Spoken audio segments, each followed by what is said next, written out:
Here is a secret from a launch copywriter. Your copy isn't actually the reason that your course sales are falling. Hi, I'm Nicola. I am a launch strategist and a copywriter, and I help course creators blowtorch their revenue goals to get their best launch yet. And in this video, I'm going to share with you the 2 reasons why your online course sales are falling. It's the story we hear time and time again. You've launched your offer, but it didn't quite go to plan. Maybe the webinar went great, the emails were sending out, people are opening the emails, looking at the sales page, but nobody's buying the offer. Or a few people are buying, you're getting a few trickle of sales, but not quite the avalanche of sales that you were hoping for. What do you do? What normally happens is that people blame the copy, they fire their copywriter, and then they hire a new one thinking that the copy needs to be changed. Of course, it's the copy's fault. What else would it be? Does this sound familiar? I want you to drop me a comment in the comment section below if this sounds familiar to you.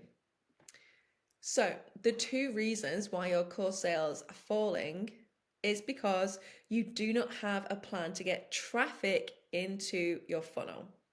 I was on a sales call with a client and they were hiring me because their last launch didn't meet their launch goals. They told me that the copy wasn't working and they wanted me to come in and rewrite the copy.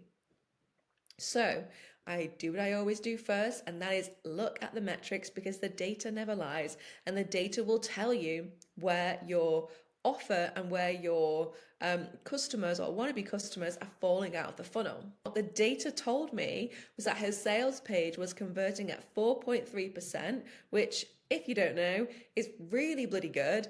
The average sales page converts at around 1 to 3%. So anything above 3% is bloody brilliant and you should be congratulating yourself.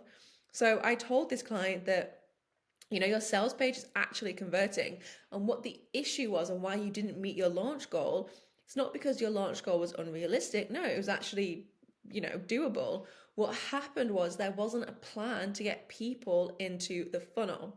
Now, what I often see happening is people will, or course creators will say, okay, I'm going to do my course launch and I'm going to have a webinar, and I will send people to the webinar, and then from there they will hopefully go on to buy the course. But what if your audience doesn't see the emails or the posts about your webinar? There needs to be different ways to get people into the funnel. You can't just have one way because it doesn't work. You need to have different ways to get people in, whether that is through blog posts, whether that's through YouTube content, whether that's through podcasts, whether you're posting on different social medias, whether you're taking over different audiences, whether you're doing paid advertisements. There's a whole ton of different ways, and if the more ways that you leverage, the more people you'll have coming into your funnel. Plus, not only that, but when we focus on growing audiences in between launches rather than using them as a last minute, oh no, I didn't grow my launch, I need to get people into this webinar, let's run some Facebook ads. When you are continuously and consistently growing your audience, you're bringing in new faces, new people into your funnels who haven't seen your offer yet, and while they're waiting for your launch, you're nurturing them, you're priming them so that when you're ready to launch, they're going to buy your offer. So has this happened to you before? Have you launched and you had a lack of traffic? I'm going to bet so. The way that you know that you're missing traffic is if you look at your sales page conversions and your sales page is converting either 1 to 3% or higher, then you know that you're missing more traffic into your funnels. The second reason why your course launch sales are falling, your offer.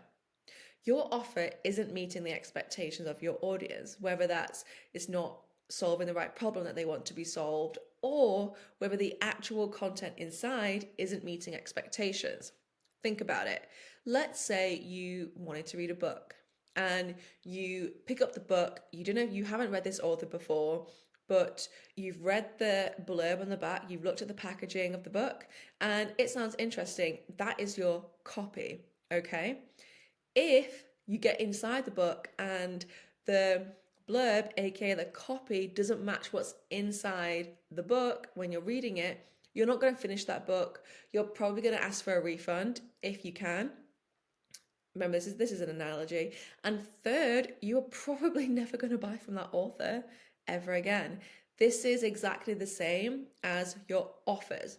When your offers do not meet expectations, you are setting yourself up for customers that may buy from you once, but they sure as hell will not be buying from you again. And it's really important that we create solid offers. And I don't just mean an offer that, has every single thing under the sun, all of the checklists and the templates and every single document. It needs to be exactly what people want to hear, exactly what people need, and not a single document more.